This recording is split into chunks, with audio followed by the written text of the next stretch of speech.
Gillie Priest, original name Michael Aaron. So where want my guess? Anything. Gillie Priest is more known though, you know? Yeah. That's more comfortable. Gillie Priest. Yeah.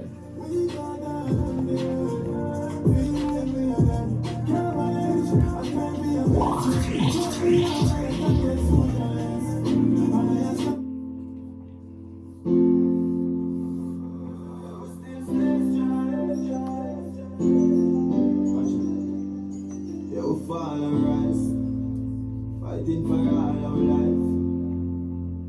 All our choices are right, cause we not perfect, we have flaws and we not cracks. You can call it sacrifice, man just want some of nights. Go and ask the kids them that they get done, life is a paradise. Man with a love that can't be shy. Yo, the shoes they are no size.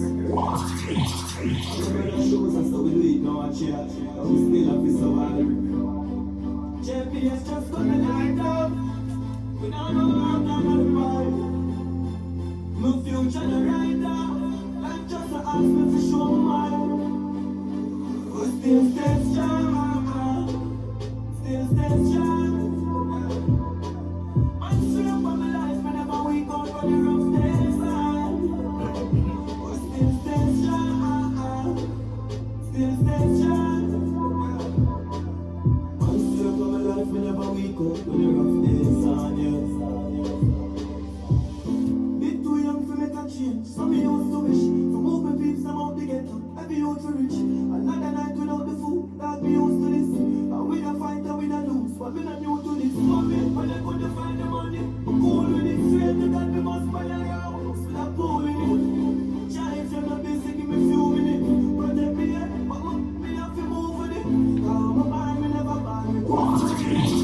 Don't touch that dollar. You're listening to the Bess FM. It's the Bess. Couldn't find lunch money. In another show when school finished, we still stay strong.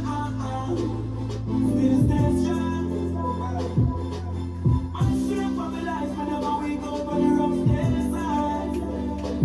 We still stay strong. Still stay strong. I'm sure for my life whenever we go for the rough days.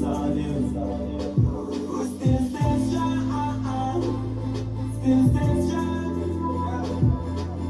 I'm sure for my life whenever we go for the rough days. Still stay strong. Still stay strong. I'm sure for my life whenever we go for the rough days.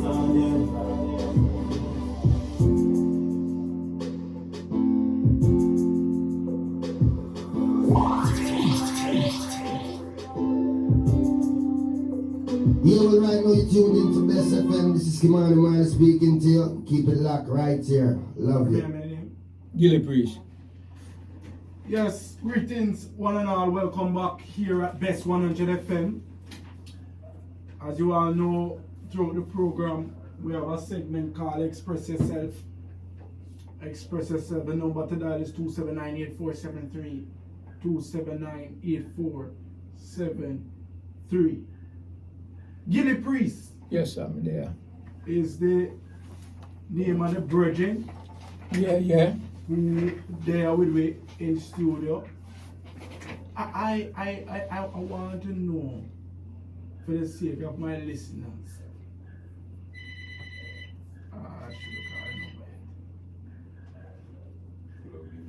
Yeah, I want to know, for the sake of my listeners. Deported. Yeah, man, definitely. So, Hero, you want to kickstart the question, or you want me to go in first? All right. What really transpired? What really transpired with your whole journey in the States? Well, all right. Is it a case where ICE was the organization, or the troop, so to speak, who caught up on you and decided, say, boy, he's an illegal migrant and therefore need to be deported out of the country? What's the... Well, I deal with all deportation processes from the United States. Right? It's a federal agency, so basically it covers all of the 50 states within the United States of America. Well, for me personally, I travel to the United States from 1965. For me, as a little youth, I go to America when school give vacation in Jamaica. But my personal demise come about when I go to America for the last time to go complete school over there. We start college 1979. And for those who can put it into a certain context, 1979 was a very turmoil political experience where Jamaica did go through in the 90s.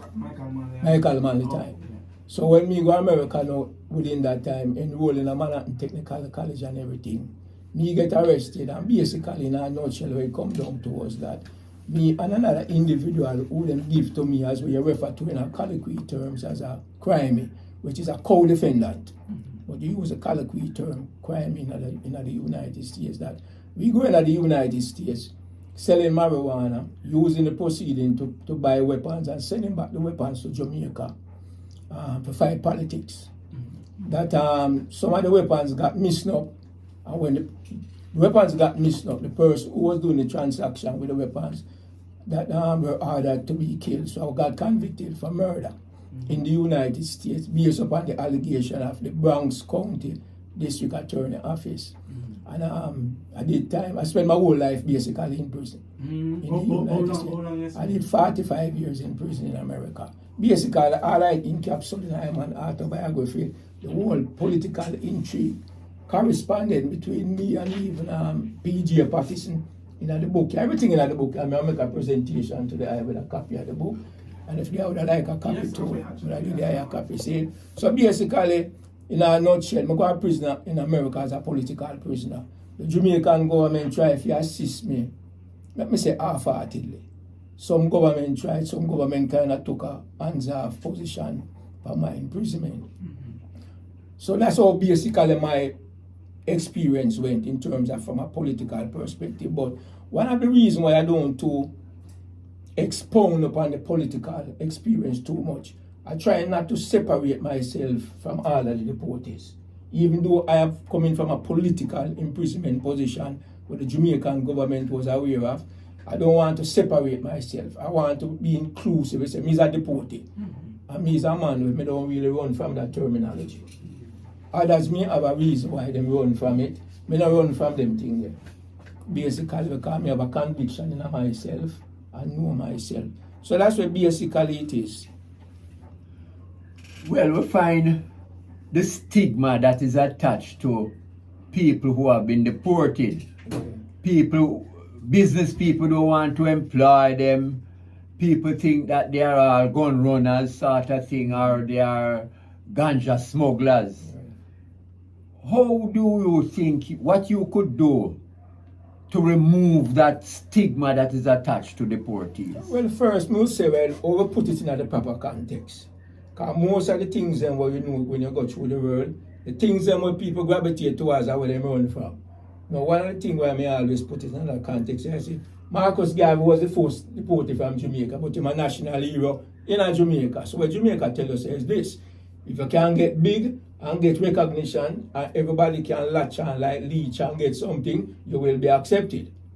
Right? Because remember, Marcus Garvey was the first deported. You know, if you fast forward from back in the 40s and bring it up in 2025, if Marcus Garvey get deported today, he wouldn't get no employment, he couldn't get elected as mayor, they would have stolen him and chased him and he couldn't get no job. So that's a part of the hypocrisy where we have to face. Where you have there's another aspect when you talk about deported. A lot of deported are not people who are criminally convicted. A lot of deported got deported because somewhere they violated a civil statute with not regulating the immigration status. Right. That means them go to America and them give them 30 days to stay and them stay 31 days. That get you deported. You understand? So a lot of people who get deported and coming down here and getting stigmatized as criminal or ex-offender or whatever the political correct terms the society wants to embrace, a lot of these people have no criminal conviction.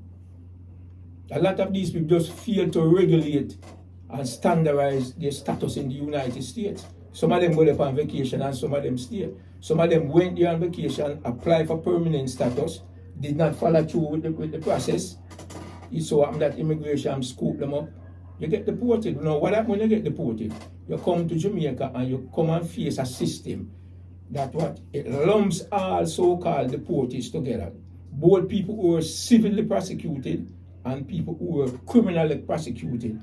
All of these people are lumped together as criminals. Okay. And therefore the system have one standard, and not only the system, but the social structure in Jamaica does not embrace a lot of these people who come home. So forget about how the system here stigmatize and the system here push you out. The society itself has fostered and engendered a negative perspective, and the hundreds if not thousands of people are coming home. Well, we know the society, have a way that whatever narrative is out there, they don't do their own investigation to say, well, it is so or it is not so. Right. Some years ago, you had a brethren who came home after living in the States for a number of years. He formed an association known as the Returning Residents Association. Because, a person who have been away for 10, 20 years don't know what is happening on the ground.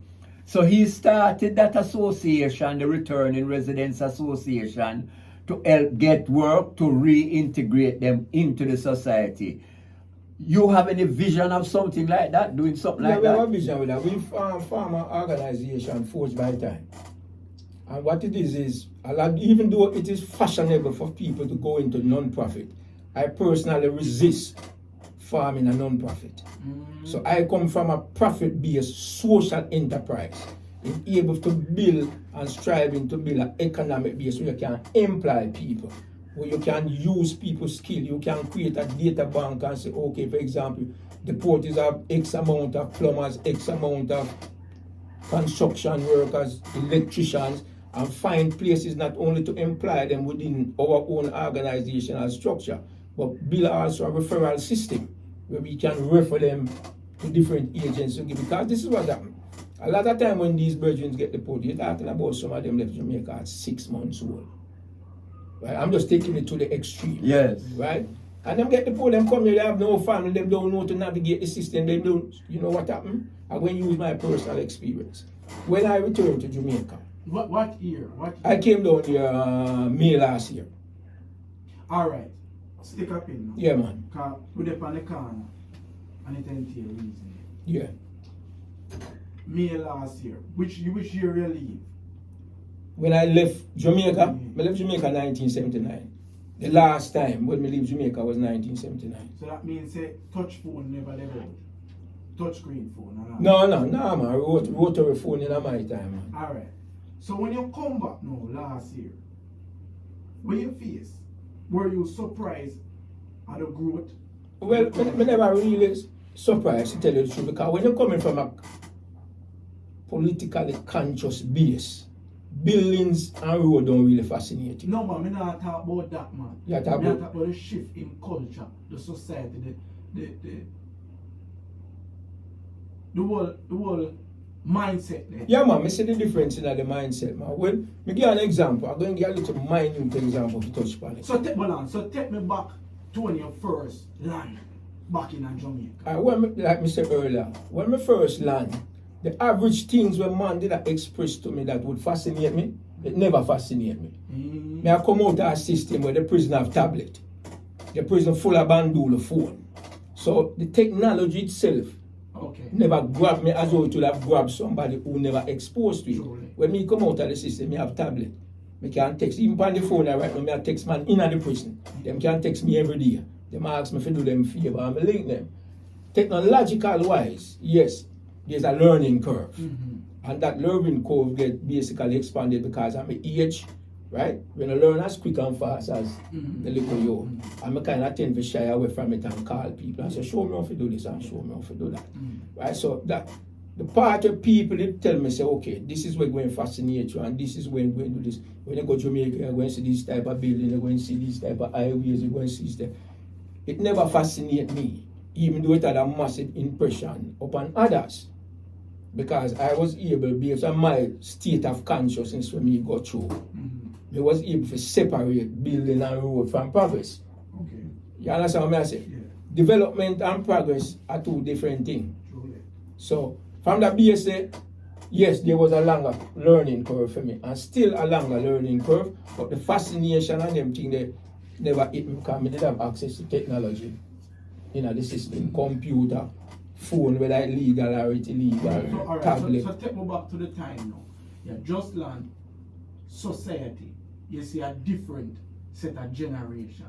The mindset different, the behavior different. What surprised you? All right, what kind of surprised me, if you're going to use that term there, I'm going to use it loosely, it is a sense of lack of community. Even amongst my brethren, when I say, okay, the Rastafari community. I come down here and I look at community, say, okay, I'm going to try to find a community and do volunteer service, and I can't even find that. Because each community will exist when me see, I'm just going from a layman observation per se. Everything, you know, is inclusive. If you know come from the community, or you know come out of that set of money, or you know come out of that corner, you know really welcome in it. No, but in terms of the youth them now, and it's a thing was strike me with the youth them. It's all the youth them kind of basically act laissez-faire. That means every man do what him do, and him claim same I do him, and him go him do what him want to do. But the part to strike me about the youth them today, enough of the youth them where you see a kick up one post out there and carry on. A whole of Rasta man pitney them, you know. Yes. Enough people don't want to acknowledge that in the society. Yes. Most of them are right. If you go to them youth they and say, tell me about your parents, your mother, your father. Are the elder racism, you know? Yeah. Yes. Right? And come like them youth just broke out. Them youth don't really come up and they need certain principle and discipline, or them don't adhere to the principle and discipline that was bequeathed to them. So that's how the part just try me. People right now in my age, you down in the community where I live, them afraid of the youth them. You never want to see a youth and tell a youth money because you can't twist it and ask you what good about the money. Yes. Yes. So that's the part that most strike me. You know? Well, as an individual, and you seem to have that visionary thought, you're not a selfish person also, because I notice when you talk community, you talk inclusive. Now, what would you like to, if you had the assistance to set up that could benefit other deportees? All right. Let me put that within a context based on precedent. Yes. It's when we go into the prison system, Rastafari was not acknowledged as a spiritual movement throughout the whole entire United States. And we go into the prison system and legalize it. If you go in upon your computer right now and Google Benjamin versus Coughlin, that is the case where we carry the prison system and the United States government go to court to recognize Rastafari as a spiritual movement. Now when you go to America today and you say lawyer with dreadlocks and go to court, you see corporate executive where wear dreadlocks, you see people in a department of correction, and the racists them on the street fight and get that done, you know. And the racists them in the prison, the main man was period that is a man with their England right we do blogging with them called Badass. Badass was the main advocate. So go up on Google for the listeners and supporters out there. Benjamin versus Coughlin.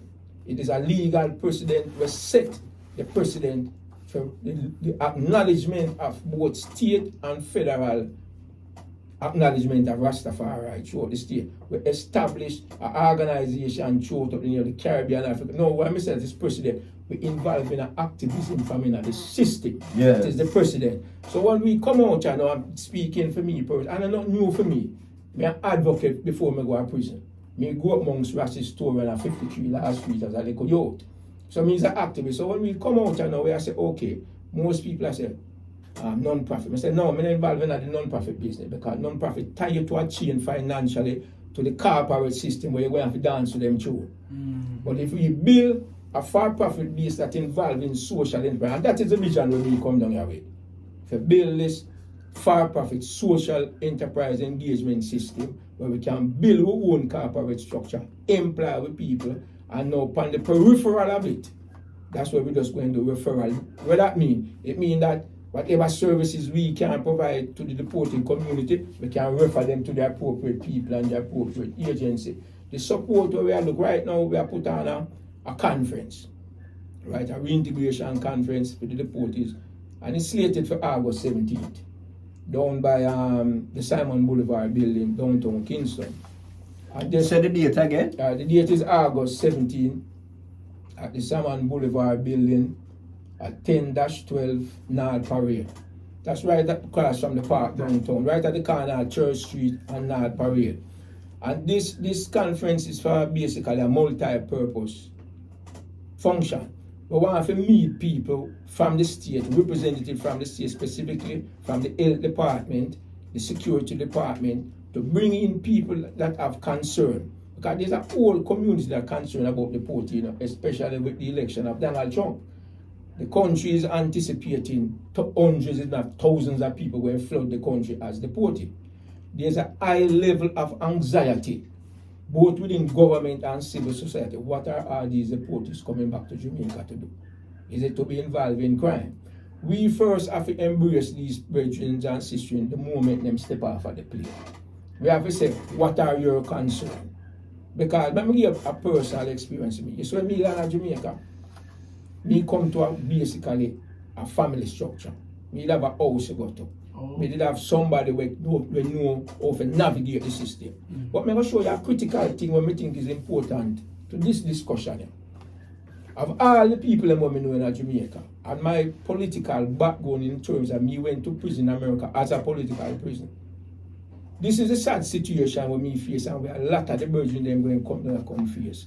The first people who went after them assistance, you know is who? Criminals in Jamaica. And I'm going to show you how that goes. Yeah. Me spend 40 years in the prison system in America. The whole of the man them will come out of New York State. If not all of them were so-called big shotter down here, they actually grow them up in the system. Right? Me actually grow them up in the system. Me teach them in a school. Me help them facilitate the Rastafari program. Me help do all of them things. So when me come to Jamaica, them they are the first set of man will try to embrace me, you know. And it's me have to say, no, virgin. I understand me and you're a virgin and everything cool, but and on my journey that. And that's me not be able to be in a position to reject that. So when you come off of the plane, especially for the virgin, they will come out of the prison system. And the only person them know in Jamaica is people who get deported before them, were involved in criminal activity. Who you think will offer them comfort? Who you think will give them the first dollar in their pocket? Who you think will try to give them a little old building in the garrison for live? And what you think will happen after him cater to that indulgence? That's how it got on. So I was one of the few fortunate ones who can land at Jamaica, was able to navigate my way, was able to deal with virgin upon a virgin level, but said, that is not my life. I was never in that life, so it's not like me rejecting a life that I was once a part of. I was never a part of that life. But because me spend so much years in the system, ask anybody who come out of the New York State prison system and say, Gillie, please. Me practically raise them.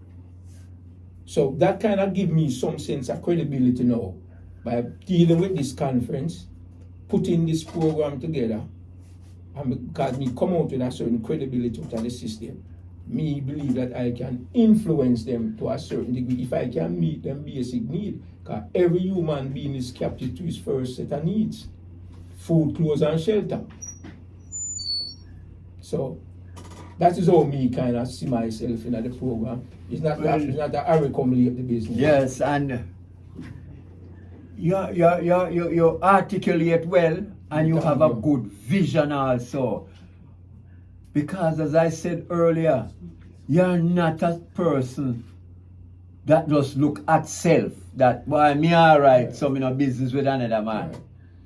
You have that collectiveness around you. Now this conference, and when you mention the word conference, that would look to me as if it is an organizational structure you want to put in place. Yes, sir.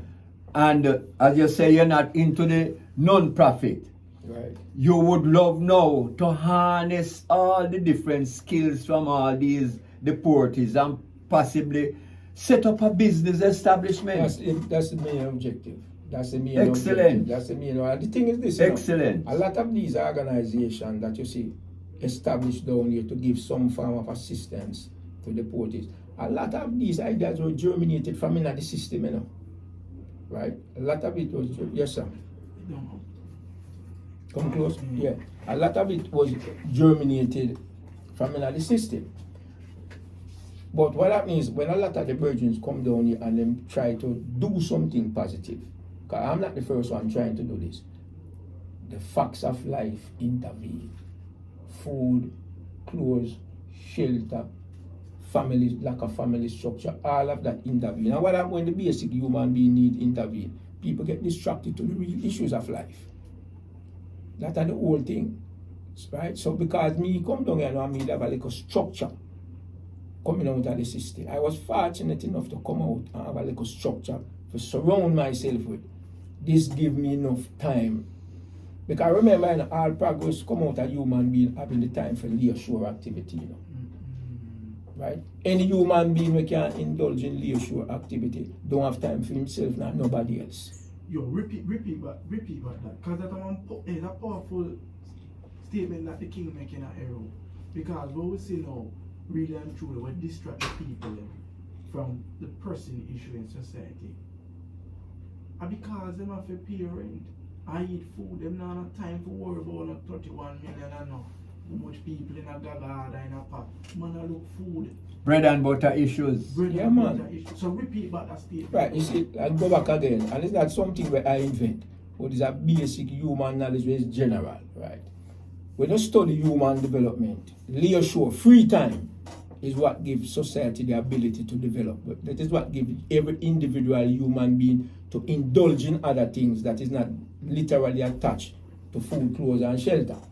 So when a man or a person is provided for with food, clothes, and shelter, whether by himself or by others, he have time now to think and contemplate community issues. He have time to think and contemplate collective issues. And when a person walk off of that plane there, or even in the general society, forget about the deportee. Forget about the deportee.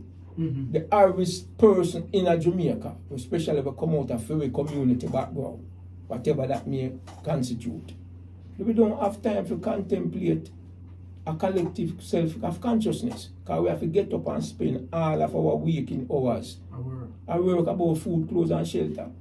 And you're talking about people who are struggling upon an income that cannot afford to miss 1 week pay. So how can them indulge in community activity? You know, sometimes me dep on my street, Virgin, after the wild time. I see sometimes me in my yard and sit down, and I see the working people in my pass 4 or 5 o'clock. You see the stress on them faces. Of course, we are talking, man. You literally see it. Course. You can cut it with a knife if it was the atmosphere. Of course. So them people don't really have the time and the leisure to get up and indulge in a community activism. True. And next thing, let me say one more thing. And next thing where man pick up is the majority of the deported them who come to Jamaica living at the shadow. Why the shadow? Them afraid to come out and say me a deported because them job depend upon it. The stigma in the community them a hide from. Whatever future prospect them have, anyhow certain people know say them are deported. So when I come to Jamaica, you know them say to me say, right, this is what them say to me. Now tell what people tell me say. Them say, Gillie brace. They say if you go to Jamaica and you trim, listen. Yeah. They say if you go to Jamaica and you trim, right, and this is just to put the conversation in a context, right? Me have a bachelor and a master's degree. See? That from the prison? Me start college in the world, but me finish it in the prison. Me start college at Manhattan Technical College where me study architecture. When me go into the prison system, you have colleges where come in. Right? Me get a bachelor in a behavioral science and me get a master's degree in a professional study. But me say that for say this. Okay. You have people living in the shadows. So you have people who look at me and say, Gillie, please. You say if you go to Jamaica, you make them go shuffle in the card, you can't make it, you know. Because you know if you present yourself. But me I say, listen man, I have more respect for myself than when me I go just be quiet to others. Me not have a certain complexity about myself when me feel say me going to have to dysregulate myself to the comfort of others. Me not believe in that. You see what I say? Yeah. So me, when I say the bridge them in the shadow now, the majority of people afraid to come out, you know. When me a conversate with the man will come at you and I say, Gillie, don't go up on the platform and say you're deported, you will cramp you. You know, I say, oh, that will cramp me. That will show that I have no confidence in them. No, this is not to challenge any man who want to stay in the shadow. Because I respect them position and I overstand it. They have to survive. Yeah. You say, but that is not Gillie place. I mean, I go indulge in them type of thing there. Because when I think where, like me come to Jamaica and tell the truth straight up, I don't want to work. No, I don't want to work. I want to create jobs. I don't want nobody employ me. But the point of me I say, what I try to say is this. Your virgins will need job. They need employment. They need to pay them rent. Well, I'm Gillie. Hero. So you know when a virgin is mentally emancipated, you know. So you know when a virgin mindset free, hey, you him say, him sit down on the veranda and it's like you could have cut the stress. A reality, you know, everyone you have some dead man and dead woman. Sorry, we use a word there. But you have some people really and truly don't want to get up and go work. Them no want to do that the place where them a work. Them no want to do what them a do. You understand? So, but because of them situation, rent them, so to speak, because we know that is a form of slavery, them have to get up. So when a man say, boy, means I deported, we spend 45 years in a prison, I'm going to come down and me can have the mindset of say, boy, here, I now work, I come here for create job. The man mentally free. The virgin mentally free. This man is a band leader then. If you want to put it, continue Gillie. Yes, so one of the decisions we make deliberately come out of the system, I say, okay, I can't do all that time of prison and walk out of prison empty-handed. Because two set of people in the world, you know. You either buy something or you sell something. There's no in between in that in life. It's either a buyer or a seller. Right? So I now come out of Jamaica, I never have $1 million buried in the ground. So I know I can't come out here and be a buyer. You have to be a seller. So I say I have to walk out of prison with something to sell. So I write my autobiography. Forged by the time. This I live off out on the road now, you know. And the royalty of this I live, you know. So hold on, can we say 20 minutes, well. So you write the book. And publish it from in a prison. From in a prison? Yeah, man. Which year you finish it? Well, I finished a book about 2017, but I did have difficulty getting it published because I couldn't make the right connection. Well, give me the right connection to make this, and it may sound that way. I get transfer go to one different prison, and I get me hand on a bandolo phone. And I use a bandolo phone and publish it. And you can plug on your phone and go on Amazon and you see the book. And from prison, I put it on Amazon. So I say that it's all about initiative and the will of the human being, you know, my brother. So you say, I have to say something. And sometimes when you say certain things, it can sound a way if the mind is in a certain construct. Careful now. Yeah, man. I basically come out of a middle class family. Right? My father, right, industrial engineer. My mother, a postmaster for the whole of Eastern Jamaica. So me go and come up. And it is sad to say it, but I go and come up in a family where people used to give deference to. So I use a word within context, give deference to. So when you grow up in a family where you give deference to, it has its negative drawback. But it also empowers you, make you see the world a different way. Right? No man, you have to elaborate. Elaborate. You see when you encounter certain upper class people, you see certain arrogance where they exude, it come out that difference that people give to them family when they grow up. That is Mr. So-and-so and Mr. So-and-so child. That is Mrs. So-and-so child and Mrs. So-and-so. So even when them wrong, them is right. Whether you grow up in that atmosphere there, and you go, and if you don't come from that atmosphere, and you encounter them, because you encounter them in a school, because sometimes I don't go place that poor people and rich people meet. If you're fortunate, if you go Woolmans or job, right? Well, I'm careful. Right, and you meet them youth there. If you notice, the downtown youth them cater to the uptown youth them. Right? The only thing, listen this, the only thing we can compensate the ghetto youth, when they encounter the uptown youth, is badness. So you know him can kick off the uptown youth face, Yeah. right? But in terms of conduct, eloquence, teachers, pet, him gone a foreign for vacation every year. People cater, man, make sure something will come closer to family.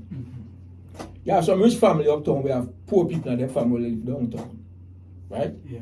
Them not mix and breed with them in a social atmosphere. Truly. But if you threaten one of them uptown, they say, me go for my gunman cousin downtown, you know. Carry out in dirty. Right? And you see the gunman cousin downtown, you know him get little social status. Him say, me have a Chinese uncle, you know. And me have a Syrian auntie. Oh. I saw this deck shuffling in Jamaica. Right? So me I say, there's a difference that is given by poor people to rich people. Gotcha. If a poor man and a rich man meet in a office setting, the poor man automatically draw and give the space to the light-skinned man, the Chinese man, the uptown man. Excuse me, I need to go. Yes, sir. Right? Yes. And even certain good. Even certain example, even when you deal with a certain encounter, right? I remember as a youth, when you live in a certain neighborhood, right? You will see the police come through and speed through, right? And conduct themselves with a little arrogance. You see when the same officer they go on Narbook and a patrol, he better drive no more than 2 miles per hour. And he better say, good morning, Mr. So-and-so, and good morning, evening, Mrs. So-and-so. Him himself have to show difference to those who he recognize as representative of the upper echelon. So we all do it based upon Class. the class and the structure. And some of it is not only class, you know, but some of it is caste. Because Jamaica is a society, we don't acknowledge that there's a caste system in Jamaica, you know. But we're quick to acknowledge class. But there's a caste system. What the caste system is? A gradation of color. Yeah, man. Right? Yeah, man. But we tend to push that to the side and say it is just class. So those of the upper echelon of the caste system, we give deference to them. So go back to what I said originally. So when a youth go up and get difference, where others clear the path for you, where others allow him all the space where he want, it gives you a certain arrogance if you are not careful. But this arrogance, if used correctly and appropriately, it can straighten you also.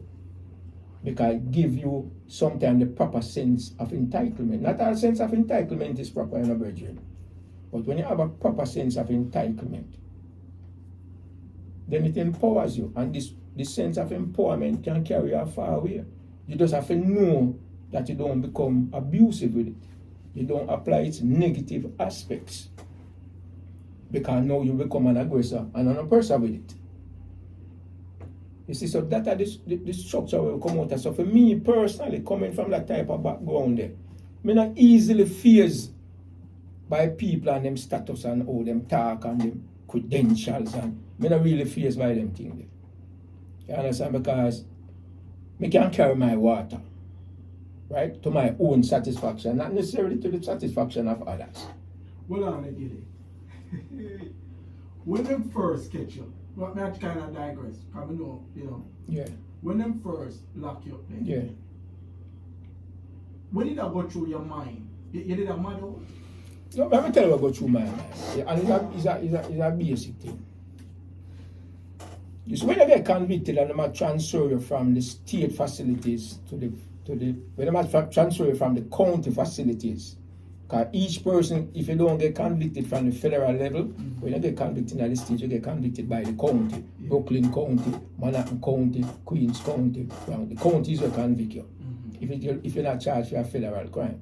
So when you get sentenced on them transferring you from the county to the state system, for me personally, and I write about it in the book, yeah, my biggest fear was losing my culture. Yeah, that for some reason, I don't know why that's sticking in my brain. Losing your culture? Yeah, because this is what I think about. Yeah. Boy, you go to prison, you're not going to get no Jamaican food. You don't know if you're going to get to mix and mingle with Jamaican. You don't know if the daily leisure activities where you can engage in a role, if you're going to get access to them things there. Now, enough man don't know that thing that's powerful, you know. Enough man don't know that thing that's powerful, you know. But me can be a witness to it. Because if you go to prison and you don't have no culture, right? Yeah. And you don't have a social force to help regulate you, you broke loose in a them place there. And the system tear you up. You understand? And for me personally, see, the culture and the system will maintain me when me go there. Yeah. All them years there, a Rastafari. For me, straight up, I don't go around no corner with it. That is what maintain me. That's why we go in the system, and me and Badass and other brethren, we carry the issue of code. When we are trying to meet, you know, for chant and give praise in the system, you know the prison system say, anyway, 3 or 4 man gather, them come and say, break it up.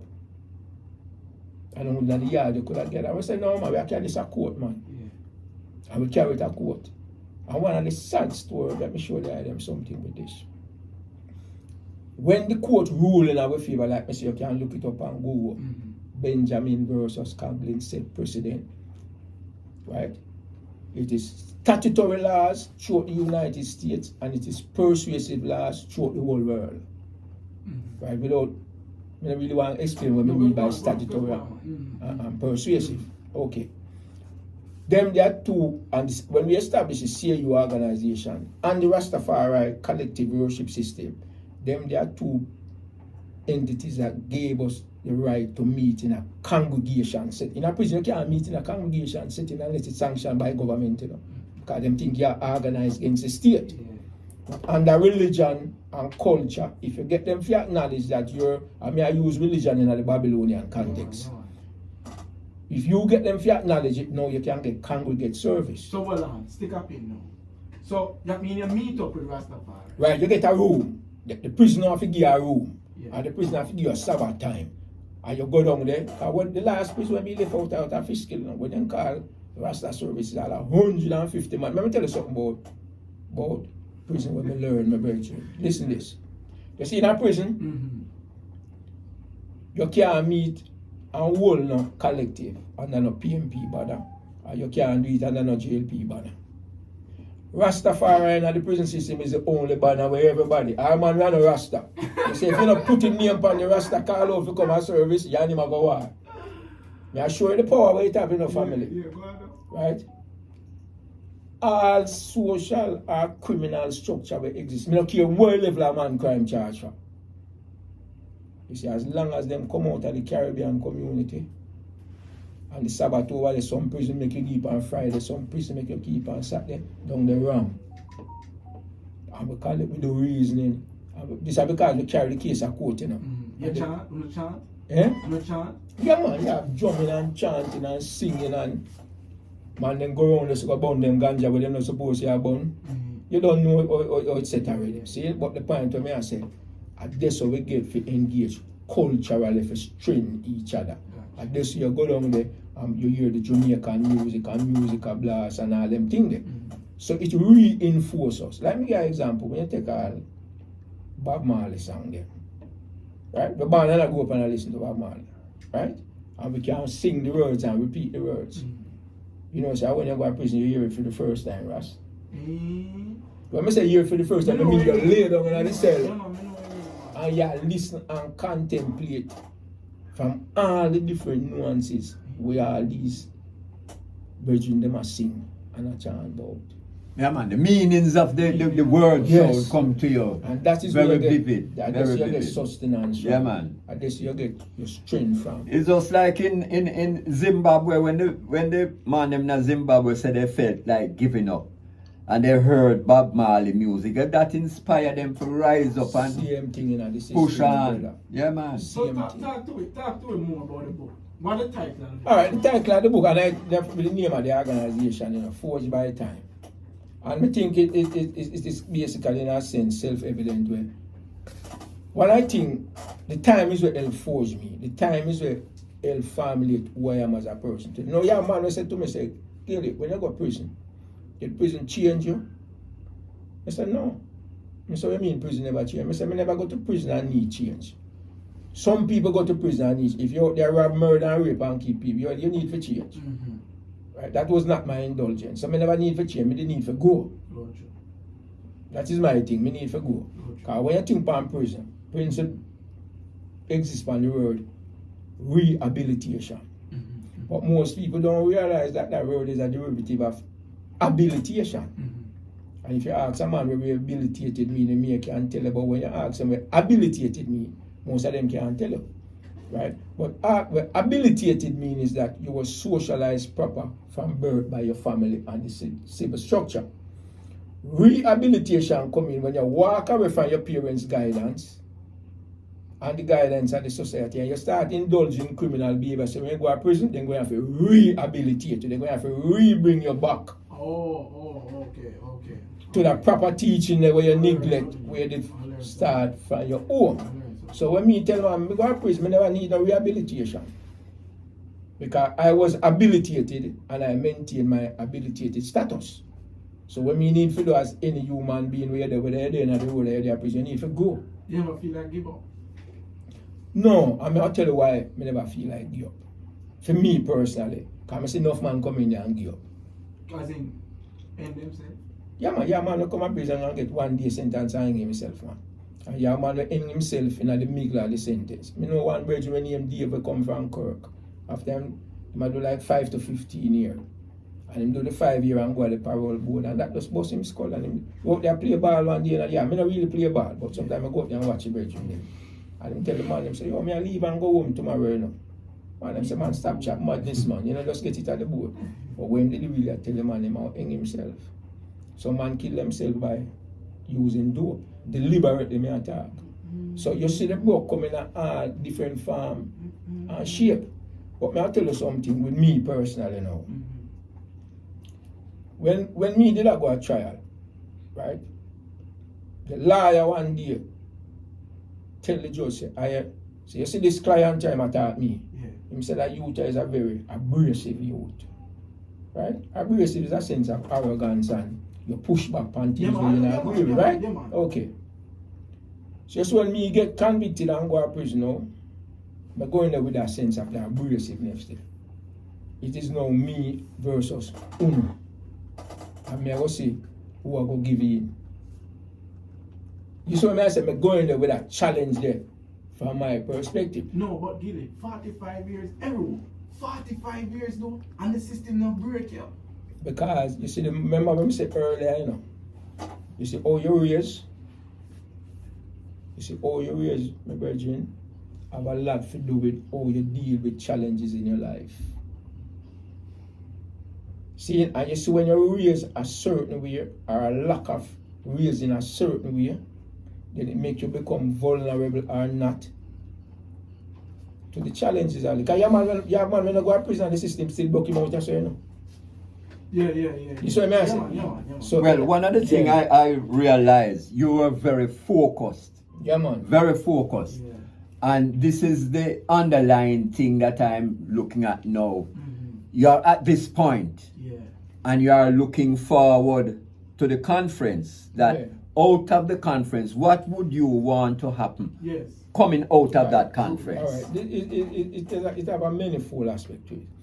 One, on the most basic level, the virgins them are coming, I want them leave with a sense of information where them never come there with. Because your virgins will come there with medical issues. You know?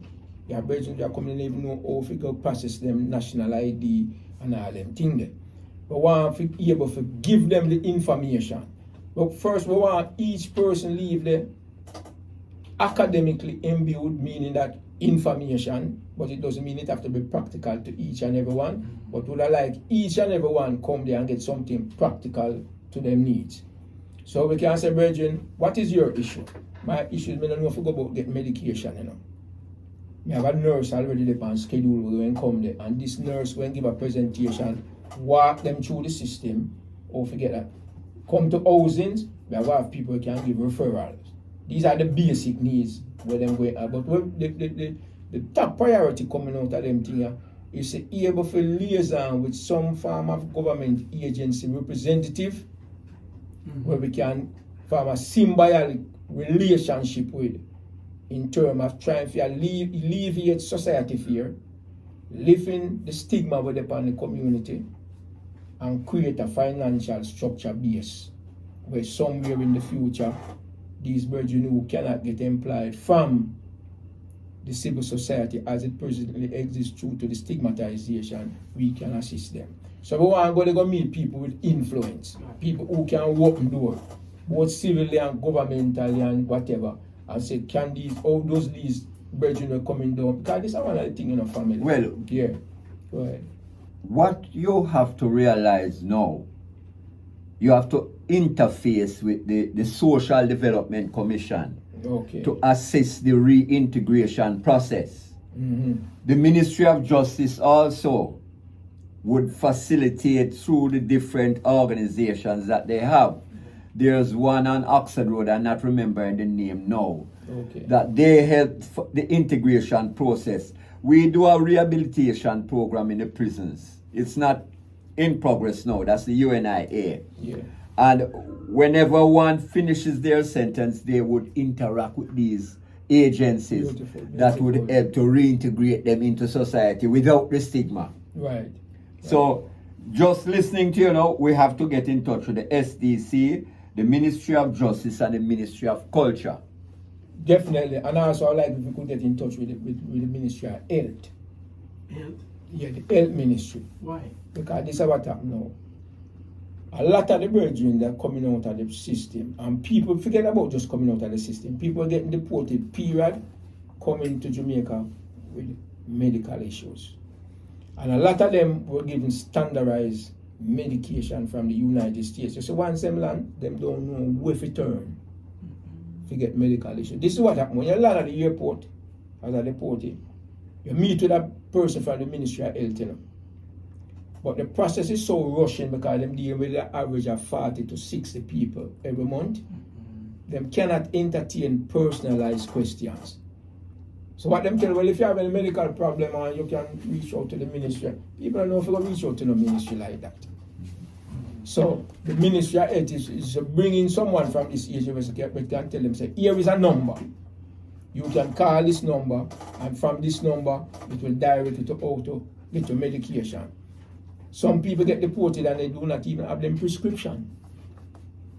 So that is something we're going to have to facilitate. How do these brethren get them prescription so the Jamaican pharmacy through the public assistance agencies that give certain medications for free, certain medication where them can facilitate. That's why the Ministry of Health is relevant. Yeah, man. Possibly you can sign up some of them with the PATH program that they can get that assistance. Right. Gillie, you have a team? Mm-hmm. You have a team? Well, unofficially, I have a team. I have some brethren who I work with. And these, but like me say, some of them, if not most of them, it's hard for me to reference them name because a lot of them in the shadow. Them have them job and them not really try to lose them job. So them give me assistance in terms of like if I need things to get typed up, if I need certain type of secretarial, them assist me. But most of them, if not all of them not really upfront like me. For them own reasons, because like me say, them have to feed themselves and them family and them. One of my suggestions though, I think you should register. Yeah, is it registered? It is already incorporated. It's incorporated. Force by time is incorporated. Okay. It's already incorporated. Alright, we have to take the break. Yes. And we have to move on to another interview with a Palestinian to give us the update as to what's happening. Yeah, man, the time I'm flying on. To give us an update as to what's happening there. But don't leave, Gillie. Don't leave, because I think this is a very empowering reasoning. And we can't just cut it and limit it to an hour.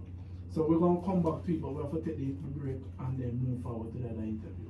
All right. You're listening to Pan the Corner. My name is Antwin Campbell. Alongside me is always and forever Heru Aishaka Musa Medelik. We have Tom Quinn in the building. And you're a Tanko Sam. Yeah, man, powerful. I You know, I got a couple functions and see them. I don't remember where. But if I do something one time, I don't know if you get up when we go up for the Bonnie Velas. If you look at the Bonnie Velas commemoration like a month or two ago. No, You no, never did this one never then. get forgotten. Some place though, you know, you don't go down a culture yard. Yeah, man. Yeah, man. Maybe I don't a culture yard. Maybe I don't a culture yard. Sometimes we go more powerhouse than my train store. Okay, yeah. That's fun. And eventually he released a new song from the lady with the house velas, you know. The whole way. On the Ghana every Monday at 6 p.m. to 10 p.m. Why? Because on the Ghana will educate, entertain. We spend it. Tune in for reasons that can transform and inspire life. With Antoine being the host and Ero Aishaka Mensa the co-host. On the Ghana, Bess FM, giving you the better vibes.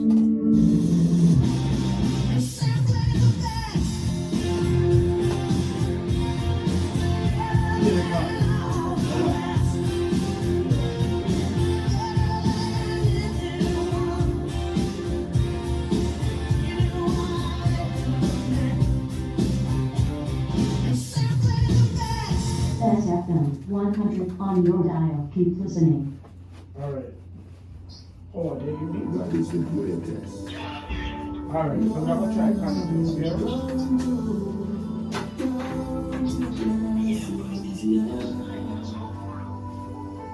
Yeah, you hear me? Alright, cool.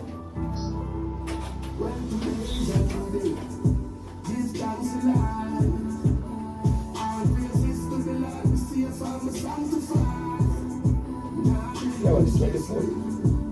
26. Just mute the mic. Alright, there we have to yes, because the massive is so strong. Eh? That's your plan, because the massive is so strong. You should use it when I come.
Alright, let me sign this. When you want to put tonight?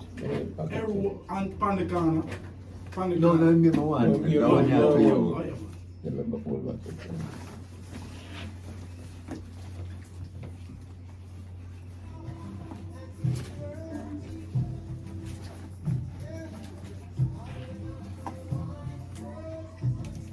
Just give me the name you want me to put tonight. Put Antoine. Spell it for me. A-N-T. A-N-T.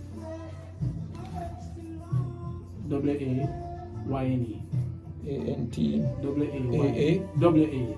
Though you see where we come from, when you say double A, two A. So me go, you go, what's up? Double A. Oh. When you say double A, it can mean AA. Okay. Or you mean literally W-A. W-A. W-A. Y-N-E. Y-N-E. Campbell. N-E.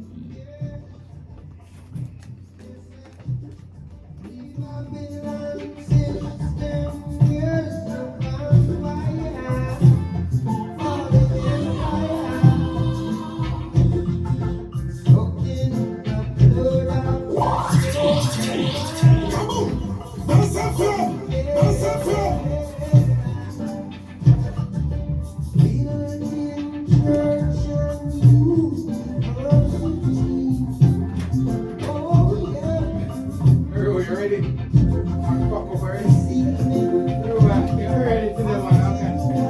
I got it. Fuck over it.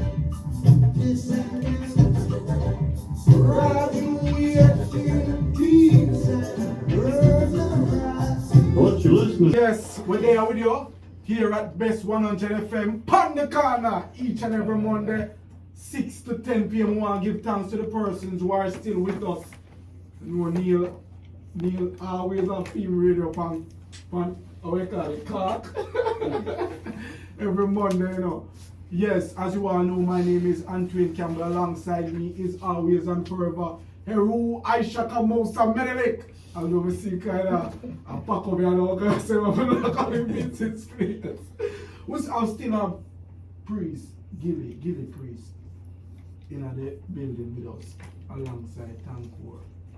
We want to dive deeper into the reason, and I tell you why. My heart reach out, as well as to the farmers and the taxi man in our Jamaica society. My heart reach out to the people in the prison in Jamaica. Why?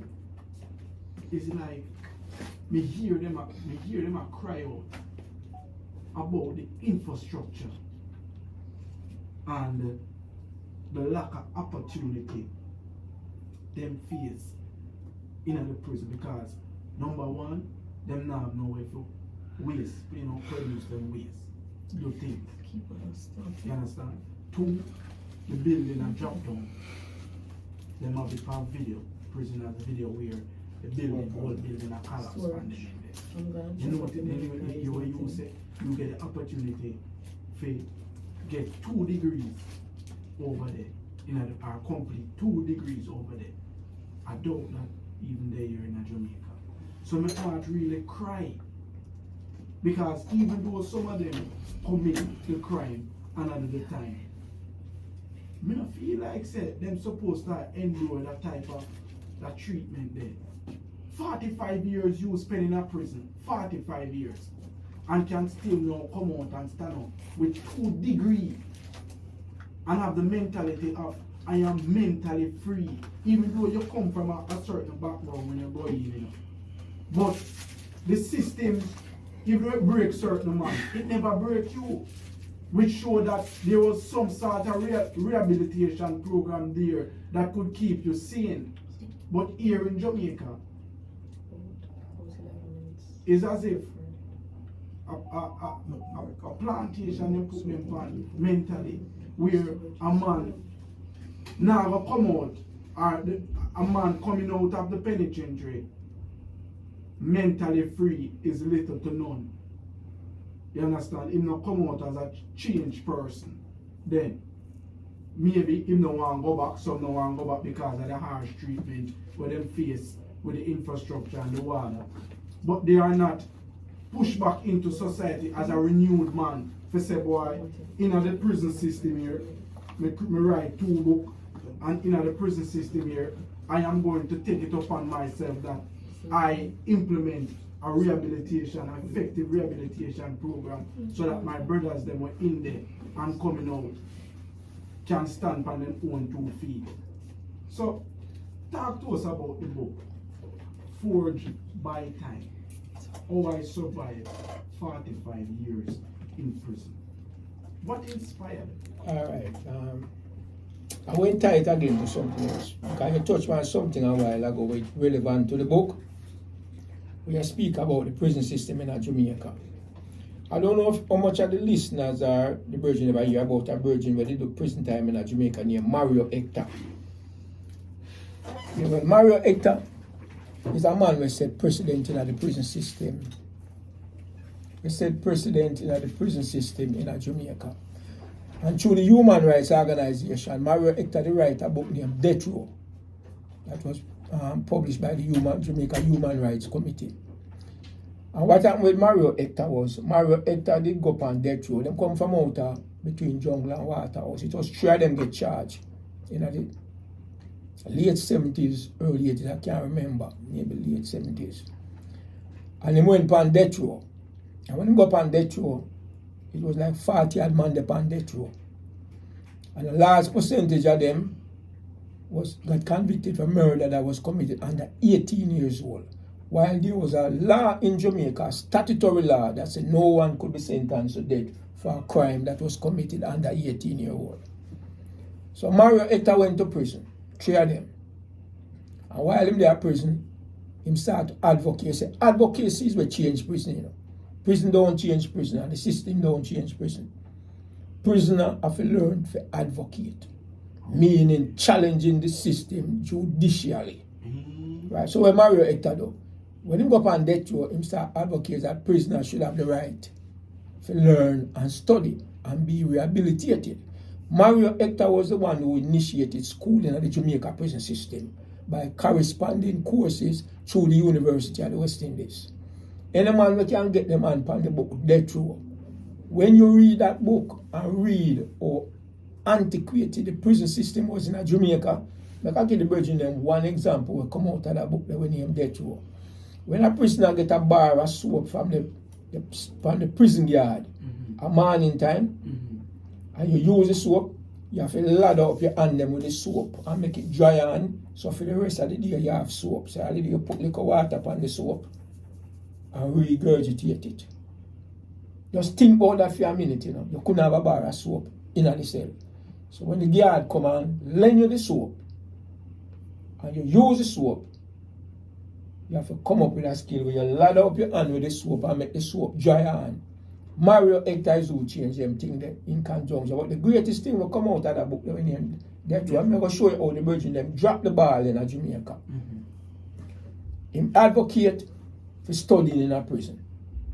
Him advocate for access to the law. Mario Hector and them was the one them would take the hostage in a St. Catherine prison and force Michael Manley and Beverly Manley to come in at the prison, you know. For those who read the book when name Death Row, my virgin. It's a book we kind of hard to get because a lot of time it go to publication. So I say why I say them drop the ball is when Mario Hector started to institute the culture in a prison of advocacy. When Mario Hector, because remember, you know, when he realized that 40 odd people they on death row, when they convicted for murder under 18 and sentenced to death. It was film advocacy where forced the Jamaican government to take all of them man there for death row. One of them including was how Kappa get off of death row, you know. Because he was one of them that get sentenced under 18 for murder too. So advocacy was initiated in the prison system most profoundly, I'm not going to say first, but most profoundly by Mario Hector. The culture that when Mario Hector and him 2 other brethren, because I just meet one of them, I don't remember her name, I go out Weir Waterhouse to meet one of them, because them is legendary for me. When that generation they come out, advocacy dropping at the prison system. Every prisoner have the right for what them call pro se advocacy, meaning every prisoner have the right to go up in the court and advocate legally for himself. And them can advocate collectively under a process what them call class action. So how court you know tell the people all them things? See, class action is where every similarly situated people can advocate for something will affect the class. So them can do that. So force right time basically the book now may I speak of not the organ the book. It's a partial autobiography of myself. It was narrowed down to deal with the legal aspect of my case and my imprisonment. So it don't really include my whole life story. Okay. Right? And presently my case is still being fought by the New York Legal Aid Society. Because them still advocate for my innocence when I do a time of prison for crime I committed. So may I say advocacy is what the book they really can bring out. Okay. You should often advocate for your right. You don't need a lawyer for going to the court. They have what them called pro se litigant. A pro se litigant is a person who can advocate for himself in the court, and the court have to take it in the best light as a pro se litigant. That means even if you don't know how to apply the law to the facts, the judge is mandated to apply the law to the facts for you.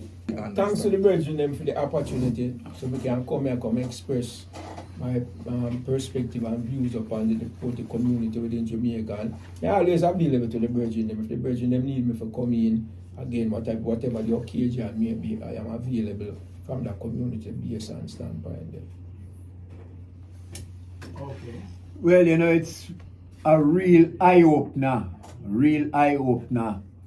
And I hope that all listening, if you have any member of your family who has been incarcerated and is a part of the deported community, you can reach out and you know that we can get help.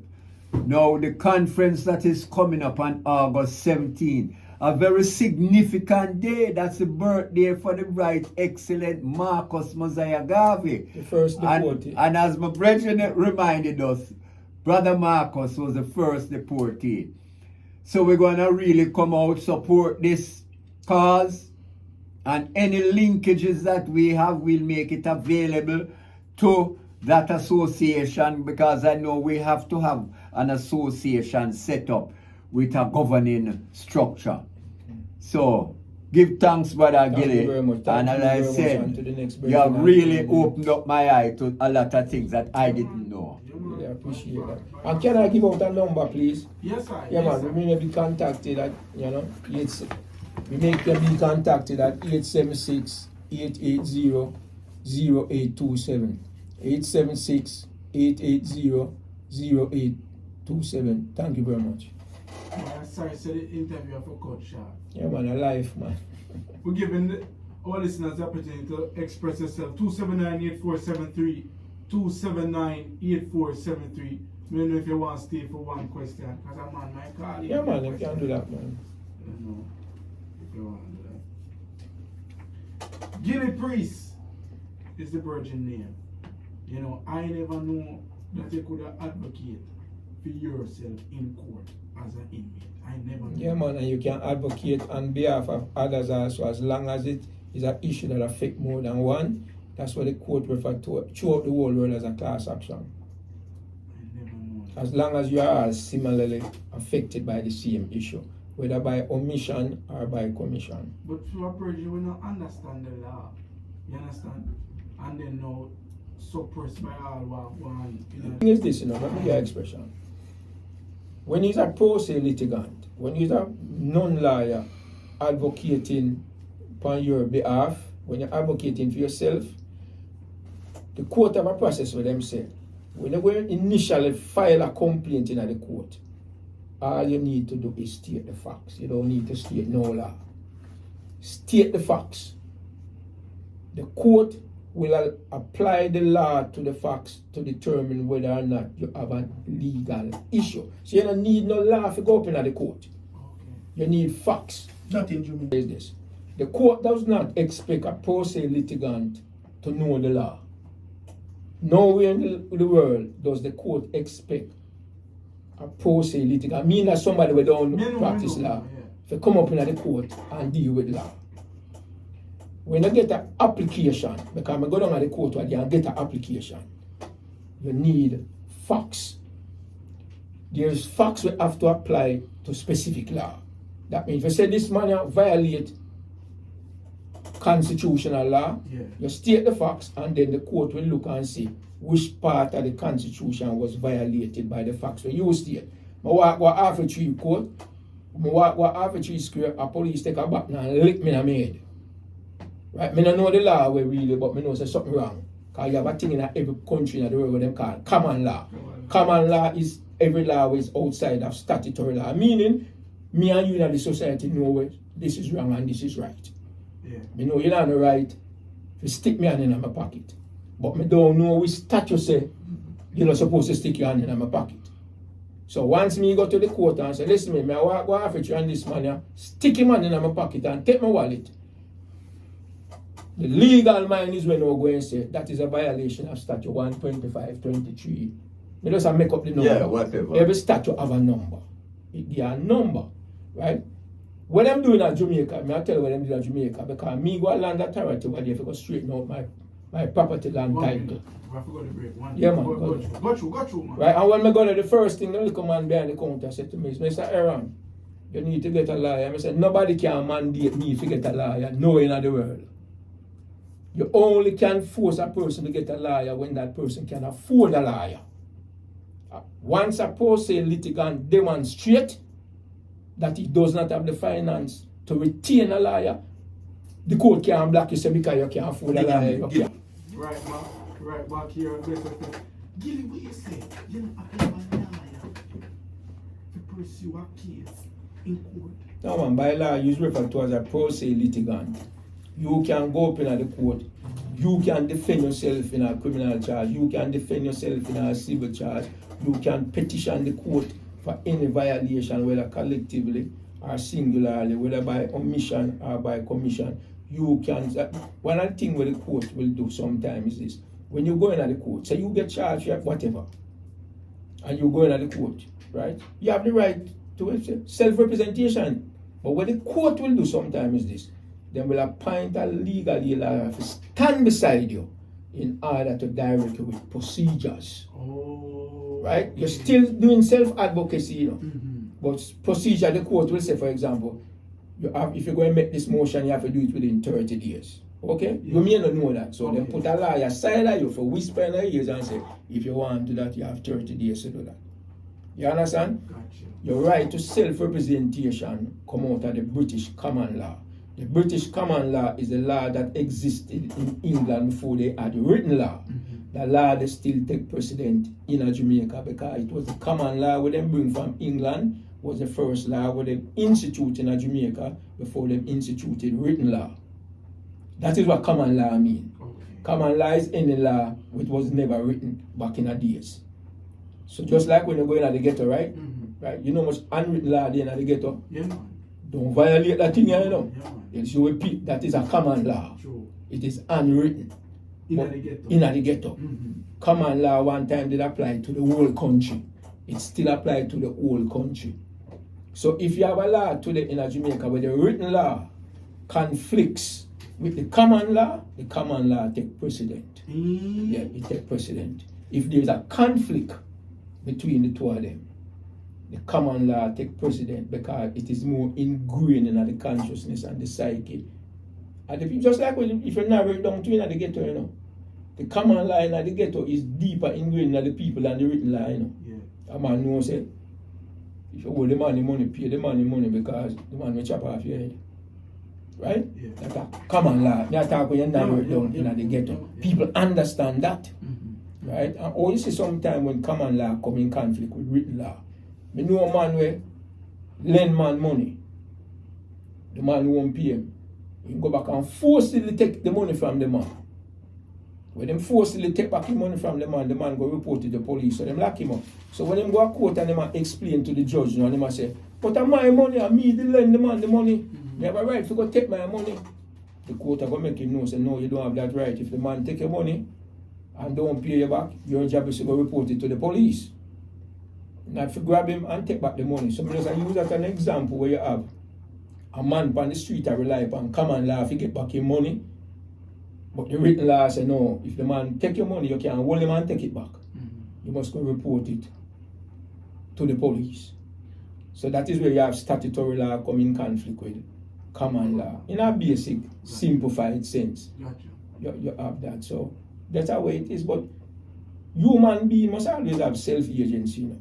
And one of self-agency is self-advocacy. To speak on your own behalf. You see what I say? That is self-agency. One of the things where you find strong in another society, people try to snatch away your agency, your ability to do for yourself. That's what self-agency is. Your ability to do for yourself. They want you to rely upon a million things, but don't rely upon yourself. And that is where disempower we as a people. And when you learn self-advocacy, and when I say self-advocacy, you don't necessarily have to be just in the law. Speak up for yourself. Stand on your principle. Defend your consciousness. Defend your belief until facts come otherwise that sway you from your belief. Where you say, no, I used to believe this one time, but based on the facts you give me now, I no longer believe that. That's when you change, but you don't get yourself in a position where you just disabuse yourself of your own born inherit rights. Because two set of rights you have on the earth, you know, my brother. You have the right what is written and given to you, and you have the right to you're born with. That is when no government can either give or take away. Yeah, self-identity. Right. You come with them, and you know, fun thing, I listened to the brethren on the program a while ago about the Palestinian thing. And one I think we noticed with them issue, like the Palestinian issue, And a lot of the issues them that take place in the world is two things always lacking in the conversation, you know. Because why get lacking? Because we get caught up from an emotional perspective. Here we're lacking in most of them conversation there. In the whole war them that take place, Ukraine, Palestine, Congo, what is the black man position in them war there? We don't look upon it as what is our position, you know. We kind of take a cheerleading position as if those conflicts are divorced from us. Those conflicts are not divorced from us. Those conflicts, although it appear far, it have a direct bearing on us. You understand? And the second thing, them over saying in Jamaica, we're going by the morning, we really come good in the evening. And you see, because of how the world they construct and abuse and exploitation and oppression, until you go back to the core of the abuse and exploitation and oppression, then all of them little conflict they hard to solve. And when you listen to all the virgins that reason for the Palestinian thing, it's two things in the whole conversation. There's a difference between a state and a nation. But most people believe a nation and a state is the same thing. You can be a nation without a state. No, most people don't know that. You can be a nation without a state. Is that most nations strive to have a state. Let me kind of give an example how you can have a nation.